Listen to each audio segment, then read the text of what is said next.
Hello and welcome to day 15 of Lifebook's 30-Day Challenge. So good to have you here with me today as we begin our exploration of the parenting category. I want to begin by saying that whether you're a parent or not, this is going to be a rich and rewarding category for you to explore. So please don't skip it if you don't have kids. You were a kid once, right? And you've got parents, and children are an important part of all of our lives. I guarantee there's going to be something valuable in this category for you. So let's get started. Raising a child can be one of the richest, deepest experiences imaginable. It's an intellectual, emotional, and spiritual journey that simply can't be duplicated in any other way. Being a parent, or even just being around children, can be one of the best things about life. If you're a parent, you probably know how much pure joy and happiness and laughter children can bring. On the other hand, parenting has been called one of the hardest and most thankless jobs in the world.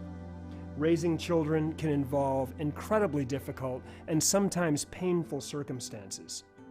Divorce happens. Custody battles happen. You may have a child with health problems or with special needs. You might be at the end of your rope, simply just trying to hang on while raising a teenager. There are very few activities that you can engage in that are even remotely as difficult or as demanding as raising a child. It's a crazy, complicated, and absolutely wonderful category. And it's also very, very important. As a matter of fact, parenting is so important that the entire human race depends on at least some of us doing it well. I'd like to share a clip from the Lifebook program now that really drills down into some of the beliefs that Missy and I have about parenting. Take a look.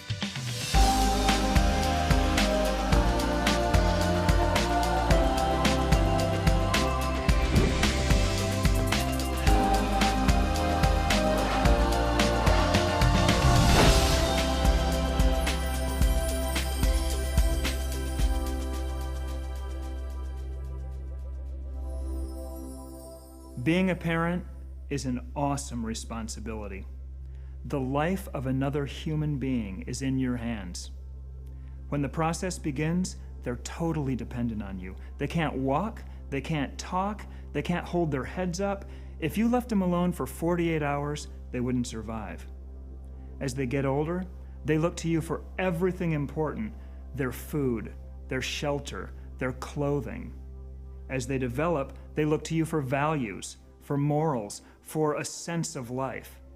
Your level of health is what health means. They look at your marriage as an example of what marriage means.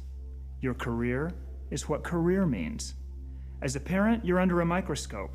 Everything you say, everything you do, you are what human being means to them.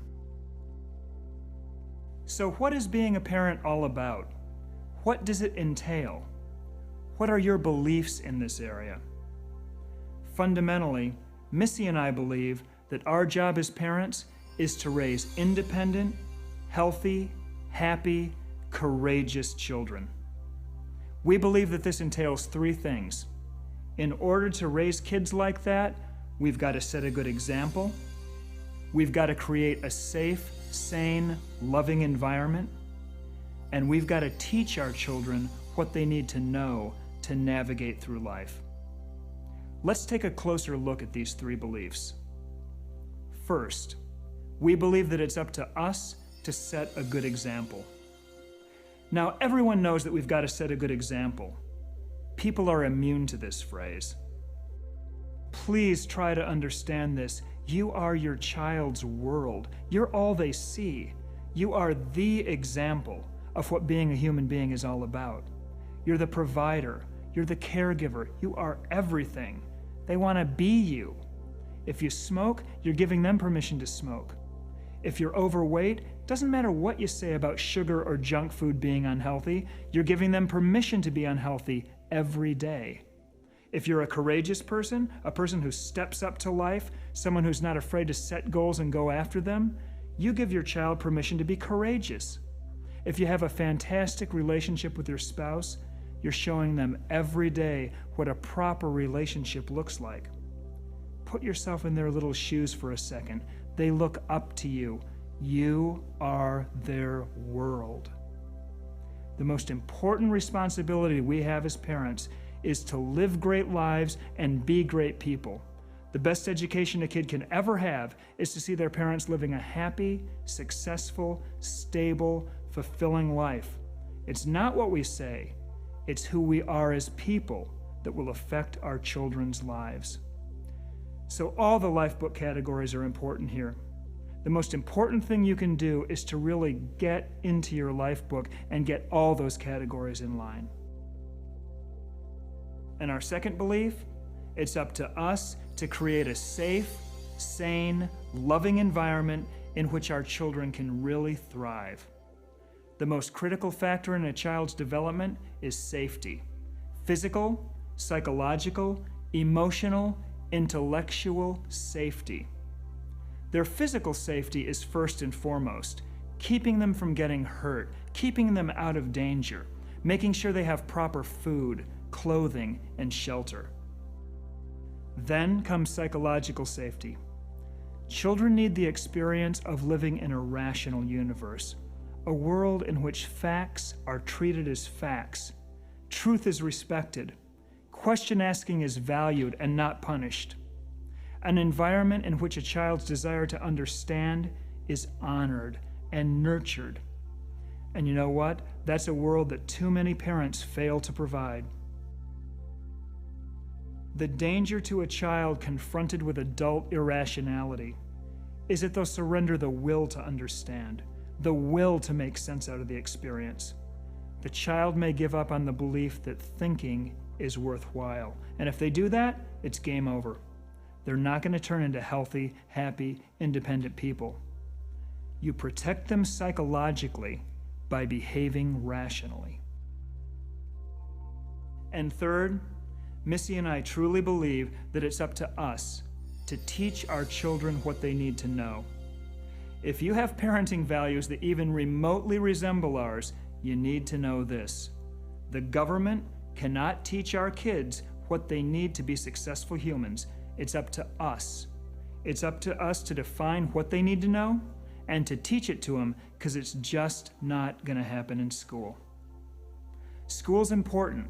School does a pretty good job at teaching some good information, some useful information, but school doesn't even come close to teaching the most important things in life. As a matter of fact, we believe that school teaches how not to be successful. Our society in general, and school in particular, tends to squash inner-directed kids immediately at the first sign of independence. Kids are taught to follow without questioning and to go along with the rules. They learn at a very early age not to challenge the teacher or suggest unusual ideas. And this is a recipe for failure in life, and everyone knows it. The leaders in every field of society are the self-directed people who follow their own inner voices, not the people who play it safe and play the game correctly and never question and go along with what they're told to do. And never has this been more true than in the 21st century. There's a shrinking market for blind obedience in today's world. The last thing we need is another yes man. We need people who can think for themselves. So let me ask you a question. If independent thinking is so important to being successful in life, why don't they teach us a little bit more about that in school? The answer is because they can't. Our schools have to process millions of kids. They can't be attending to each kid's special need and talents. It's impossible. The system just can't do it. The government cannot give your kid a proper education. It's a parent's job. It's always been a parent's job, and it always will be. Here are some things we want to instill deeply in our children that they don't teach in school. We want to teach our kids how to think, not what to think. Kids are taught the lowest level of thinking in school, how to regurgitate information. Kids are not taught the basic principles of logic. They're not trained to recognize logical fallacies. They're taught next to nothing about reason, rationality, and the importance of critical thinking. Can you imagine school teaching kids how to think critically, how to question everything? It just wouldn't work. The quality of their lives will be based to a huge extent on their ability to think in a high-quality way. And this is just not overtly taught in school. They got to kind of pick it up by osmosis. They've got to learn it on their own. Well, we want to teach our kids how to think. We want to teach our kids how to set their own goals and create plans to achieve those goals. This is one of the most important skills we can ever teach them. It's the master skill of success. What teacher ever said to you, what is it that you really want out of life? What things are most important to you? What kind of skills will you need to develop? What will you need to learn? What will you need to do to get those things? They're just not concerned with that because they can't be. They need to make sure that you can find Argentina on a map and that you can add 4-digit numbers and that you can recite the first 3 lines of the Declaration of Independence. It's not their job to care about what you want. It's a parent's job. We want to teach our kids to never stop thinking about what they want out of life and why they want it and what they need to do and who they need to become to get it. We want to teach our kids about money, what it is, where it comes from, how wealth is created, and what it can do for you and the people around you. And school doesn't even try to address this issue. We go to school for 15 years or more, and we learn about geography, algebra, geometry, biology, chemistry, history, sociology, literature, music, computers, art, phys ed. We learn home ec, for God's sake. We learn how to make muffins.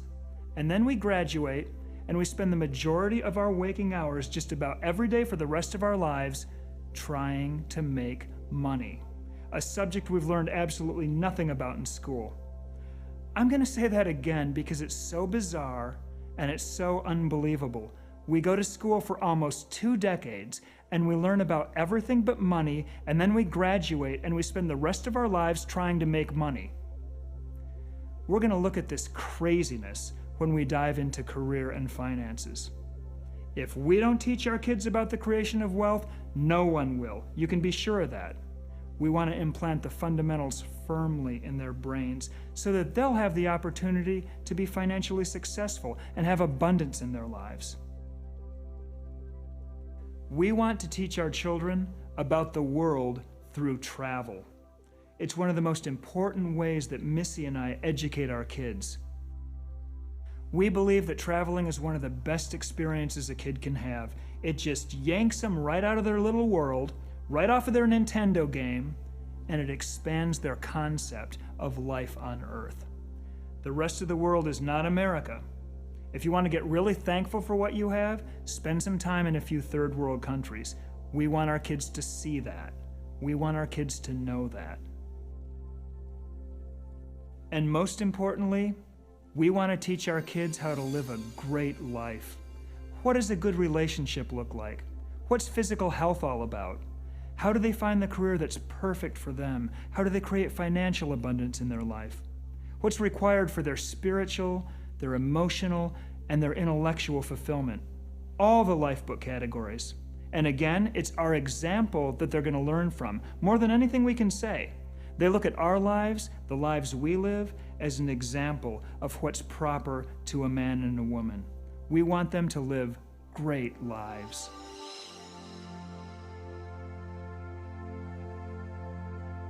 So those are our 3 fundamental beliefs.